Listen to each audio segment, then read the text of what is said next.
Hello and welcome to this week's What Were They Thinking? Among the news items we have for you this week is the continuing spread of polio in America. This is a disease that first started spreading way back in July. The saga of various anti-vaxxer doctors who are now seeing the repercussions of what misinformation they have been spreading. The increased degree of scrutiny that pulse oximeters are undergoing in America. The implications of pregnancy on bone density, and just how much benefit GMOs are bringing to Africa. The timestamps for these and other news items can be found in the description box below. First, there's polio, and the fact that it continues to spread despite the fact that the very first person who was diagnosed was paralyzed. That alone should have been a strong indication that it should be taken seriously and the public should be responding appropriately. Then again, this is New York and nobody has time for that. The reason we know it continues to spread is through wastewater surveillance. This is one of the easier ways in some respects of analyzing widespread and generally prevalent diseases. You can get a large enough sample out of it to know whether or not people are still sick. It's why it was used extensively with COVID-19. At least 3 New York counties have sustained transmission: Rockland, Orange, and Sullivan counties. All of these also have rather low vaccination rates, which should be no surprise to anyone. The problem with this is very simple. For the most part, children are not vaccinated. Adults are, and children are the ones that polio will have some of the worst and lifelong effects for. Things like paralysis of the lower limbs, breathing difficulties, even sterility. There are problems that will carry on throughout their life, and the fact that these areas have very low vaccination rates means that they will become pockets for this disease. Going from people who are behaving stupidly and not controlling the spread of disease to those who are responsible for facilitating it. This includes a doctor who was claiming the COVID-19 vaccinations will make people magnetic. Yeah. If people were truly magnetic after being vaccinated, most individuals shouldn't be able to use electronic devices, hold a compass, or even use a mobile phone. That is because all these devices can be interfered with through magnetism. That is why Dr. Sherry Tenpenny's claims are frankly ridiculous. The reason the good doctor is in trouble at present is twofold. One is simply those ridiculous claims. The second is that they refuse to respond to a subpoena for their medical board. Although we don't know why they were being summoned by the medical board, they were required to respond to them and have failed to do so.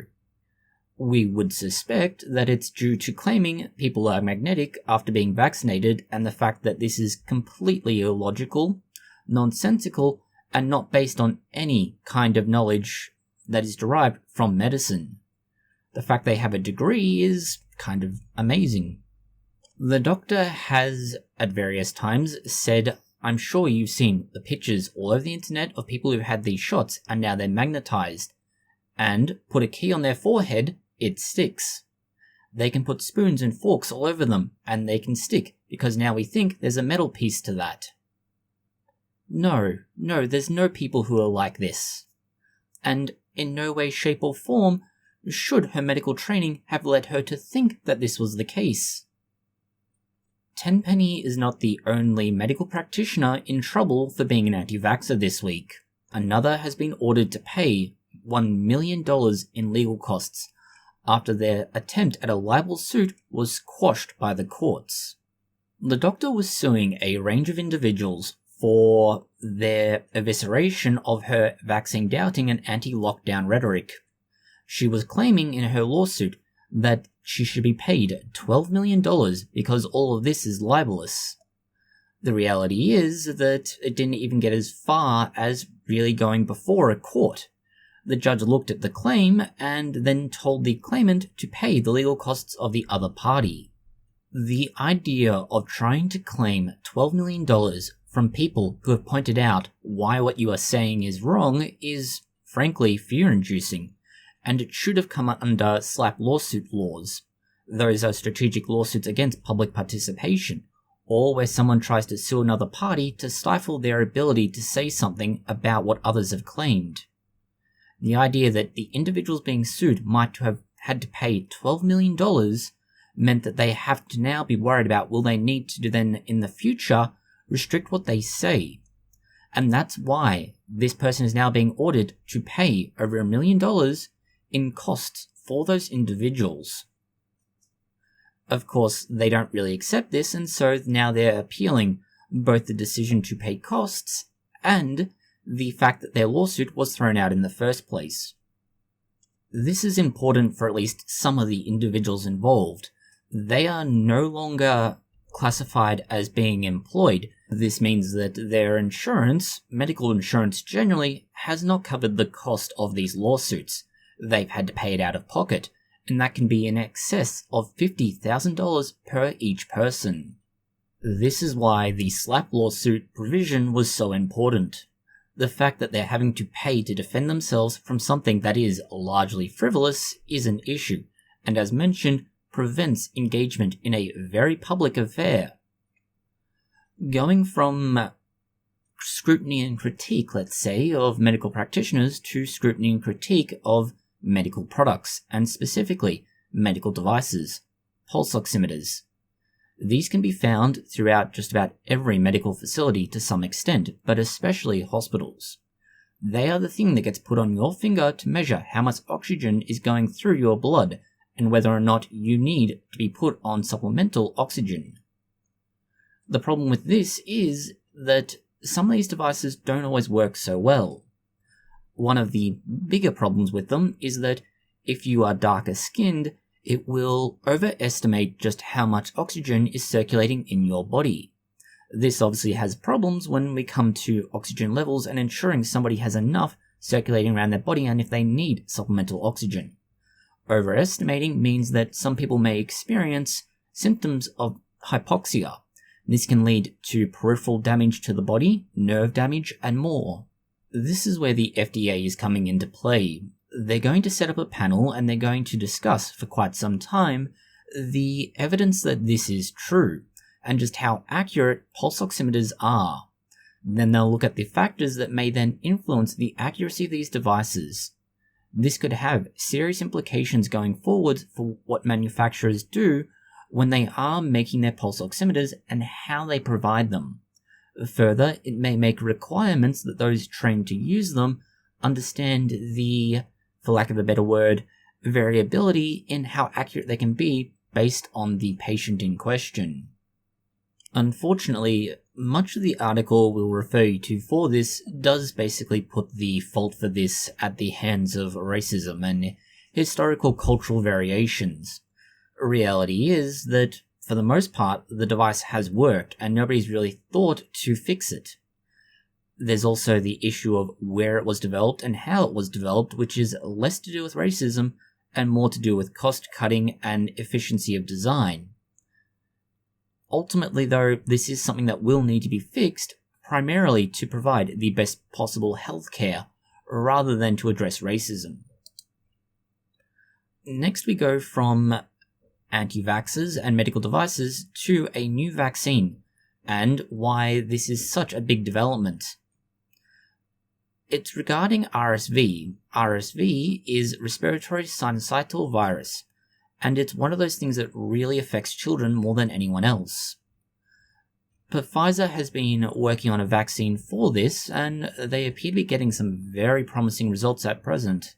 The idea with the vaccine is, rather than giving it to the infant directly, they instead give it to the pregnant mother.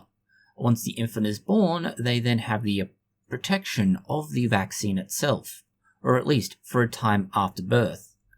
Their evidence shows that it's 82% effective at up to 3 months, and 69% after 6 months.